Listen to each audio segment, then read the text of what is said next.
बुखारी हो, बुखारी शरीफ हो, मुस्लिम शरीफ हो, सुनन अबी दाऊद हो, इब्ने माजा हो, नसाई हो, तिरमजी हो, या इसके अलावा हदीस पाक की जितनी भी किताबें, तमाम किताबों के अंदर ऐसी मिसालें मौजूद हैं कि जहां सहाबा किराम ने हुजूर अलैहिस्सलातु वस्सलाम के वजूद से बरकतें हासिल की और हुजूर के वजूद को बाबरकत समझा।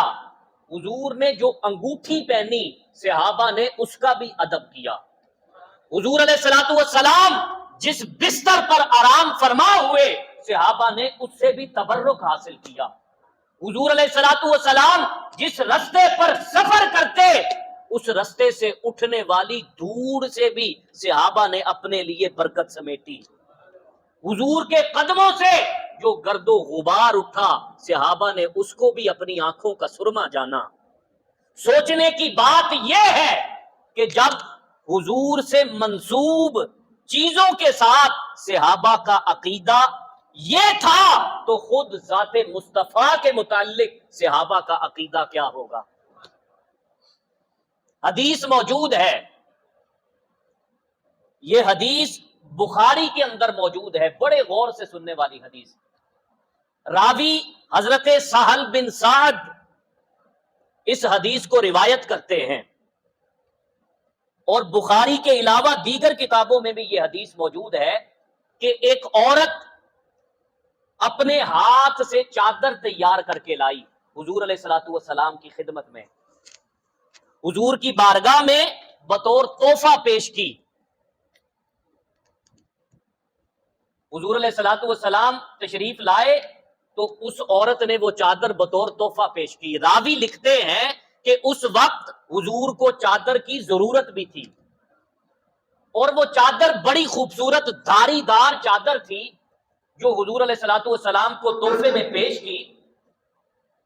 तो हुजूर अलैहिस्सलातु वस्सलाम ने उस तोहफे को कबूल किया।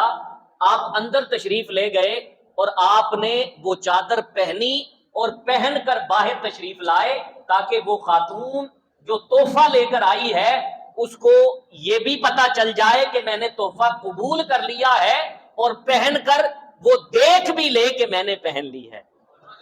सहाबा कहते हैं कि चादर वैसे ही बड़ी खूबसूरत थी, हुजूर के कंधों पे आई तो उसके हुस्न को और चार चांद लग गए। वो धारीदार चादर जब काली जुल्फों के नीचे हुजूर के सीना अक़दस पर फैली ना तो उसका हुस्न दुबाला हो गया। सहाबा कहते हैं कि हुजूर जब पहन के आए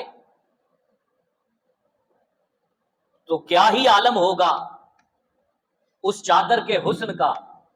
कहा हुजूर अलैहिस्सलातु वस्सलाम तशरीफ फरमा हुए, फिर क्या हुआ, एक सहाबी उठे और उठकर अर्ज करने लगे, या रसूल अल्लाह, ये चादर आपके कंधों पर बड़ी खूबसूरत लग रही है। या रसूल अल्लाह, आप तो लजपाल हैं, आप तो करीम हैं, ये चादर मुझे नहीं दे देते। हुजूर अलैहिस्सलातु वस्सलाम ने जब उस सहाबी की ये बात सुनी तो चादर अपने कंधों से उतार कर उसको अता कर दी, क्योंकि आला हजरत अजीमुल बरकत अशाह अहमद रजा खां बरेलवी रहमतुल्लाहि ताला अलैह क्या खूब फरमाते हैं कि मांगेंगे मांगे जाएंगे, मुंह मांगी पाएंगे, सरकार में ना ला है ना हाजत अगर की है। ला कहते हैं नहीं को, आप फरमाते हैं मांगेंगे मांगे जाएंगे, मुंह मांगी पाएंगे, सरकार में ना ला है ना हाजत अगर की है। हुजूर ने वो चादर उतार कर उस सहाबी को अता कर दी। सहाबा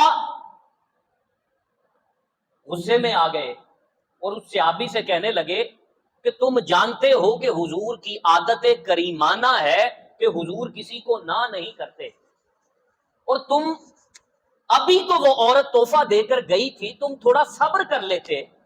हुजूर जब ना नहीं करते मिल तो तुम्हें जानी ही थी, لیکن تم یہ تو سوچتے کہ حضور کو ضرورت بھی تھی چادر کی. وہ صحابی کہنے لگے خدا کی عزت کی قسم تم مجھے ملامت نہ کرو، میں نے چادر اپنے استعمال کے لیے نہیں لی، بلکہ میں نے یہ چادر اس لیے لی ہے کہ میں اپنے گھر والوں کو وصیت کروں گا کہ جب میں مر جاؤں تو اس چادر میں مجھے کفن دینا، مجھے کفن اس چادر میں دینا.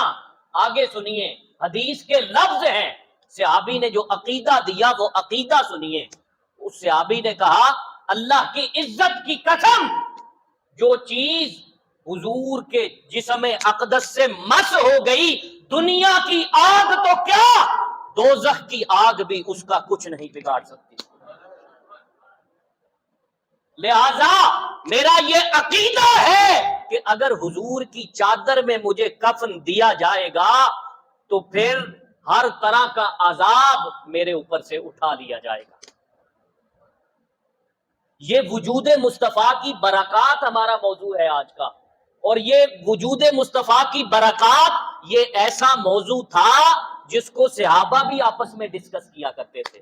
آج ہم صحابہ کی سنت پر عمل کرتے ہوئے جامع مسجد غوثیہ میں بڑے حضرت صاحب کے سائے میں بیٹھ کر صحابہ کی اسی سنت کو دہرا رہے ہیں کہ وجود مصطفیٰ کی برکات کا تذکرہ کر رہے. تو صحابی نے کیا عقیدہ دیا کہ جو چیز حضور سے مس ہو گئی اس پر دنیا کی آگ تو کیا دوزخ کی آگ بھی اثر نہیں کر سکتی. اور پھر مانگنے کی بات ہوئی نا، وہ حاتم طائی کا جو پوتا تھا نا، وہ حضرت حسنین کریمین سے اس کی ملاقات ہوئی. حسنین کریمین سے ملاقات ہوئی تو وہ حاتم طائی کے سخاوت کے واقعات سنانے لگا اور کہنے لگا کہ میرا جو دادا تھا، میرا جو نانا تھا، وہ اتنا زیادہ سخی تھا کہ اس کے دربار کے 10 دروازے تھے.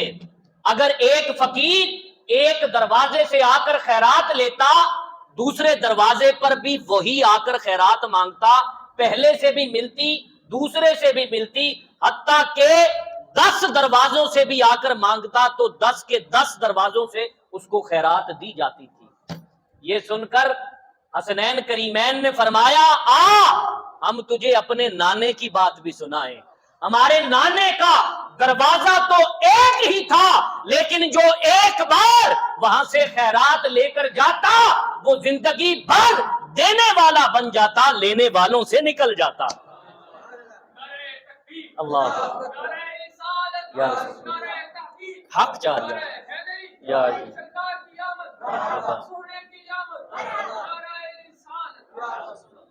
یہ بخاری شریف کی جو روایت عرض کر رہا ہوں، جب یہ بخاری شریف کی روایت پڑھی تو ایک تجسس ہوا. یقیناً جب آپ مطالعہ کرتے ہیں تو مطالعہ کے دوران ایسا تجسس ہر ایک کو ہوتا ہے. مجھے یہ تجسس ہوا کیونکہ حدیث میں صحابی رسول کا نام نہیں کہ یہ جو جنہوں نے یہ چادر مانگی یہ صحابی کون سے تھے، اس میں صرف ایک صحابی کے لفظ ہیں. تو تجسس یہ ہوا کہ آخر یہ صحابی تھے کون جنہوں نے امت کو اتنا خوبصورت عقیدہ دیا کہ حضور کی وجود سے مس چیزوں پر دنیا کی آگ بھی نہیں اور دوزخ کی آگ بھی نہیں، کوئی آگ بھی اثر نہیں کرتی. تو بہت تلاش کے بعد امام طبرانی نے یہ عقدہ کھولا کہ یہ وہ جلیل القدر صحابی ہیں جو عشرہ مبشرہ میں بھی داخل ہیں اور جن کے بارے میں حضور نے فرمایا تھا ارمی یا سعد فدا کا ابی و امی، کہ اے سعد ابن وقاص تجھ پر میرے ماں باپ قربان ہو، تیر چلائیے.